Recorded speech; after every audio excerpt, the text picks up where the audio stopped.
ಮಗುವೆ, ಮನಸ್ಸು ತುಂಬ ಭಾರವಾಗಿದೆಯೇ? ಯಾರಿಗೂ ಹೇಳಕ್ಕಾಗದ ನೋವು ನಿನ್ನನ್ನ ಕಾಡ್ತಾ ಇದೆಯೇ? ನೀವು ಕಣ್ಣು ತೆರೆದು ನೋಡಿ. ಆ ನಿನ್ನ ಕಣ್ಣೀರಿಗೆ ಕಾರಣವಾದ ಕತೆ ನನಗೆ ತಿಳಿದಿದೆ. ನೀನು ಪಡುತ್ತಿರುವ ಪ್ರತಿ ವೇದನೆಯೂ ನನಗೆ ತಲುಪುತ್ತಿದೆ. ಏಕೆಂದ್ರೆ ಅಮ್ಮ ಅಂತ ನೀನ್ ಕೂಗ್ತೀಯಲ್ಲ, ಈಗ ಆ ನಿನ್ನ ಭಾರನಿಂದಲ್ಲ, ನಂದು. ಈ ಲೋಕಕ್ಕೆ ನೀನ್ ಏನು ಅಂತ ತಿಳಿಸೋ ಅವಶ್ಯಕತೆ ಇಲ್ಲ. ನೀನು ನಿನ್ನ ಅರ್ಥ ಮಾಡಿಕೊ ಸಾಕು.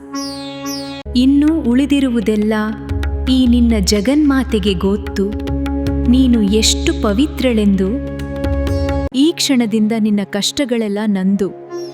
ಕಷ್ಟ ನೋಡಿ ಹೆದರಬೇಡ, ನಿನ್ನ ಹಿಂದೆ ನಾನಿದ್ದೀನಿ. ಅಪಜಯವಾಗಿದೆ ಎಂದು ಕುಗ್ಗಬೇಡ. ನೀನು ನಂಬಿರುವುದು ಸಿಂಹವಾಹಿನಿಯನ್ನ. ಭಯದಿಂದ ಹಿಂದೆ ಓಡಬೇಡ. ನಿನ್ನ ಕಣ್ಣೀರು ಒರೆಸಿಕ್ಕೋ, ನಿನಗೆ ನಾನಿದ್ದೇನೆ. ನಿನ್ನ ದುರ್ಗ ನಿನ್ನನ್ನು ಒಂಟಿ ಮಾಡೋದಿಲ್ಲ. ಪ್ರಶಾಂತವಾಗಿರು.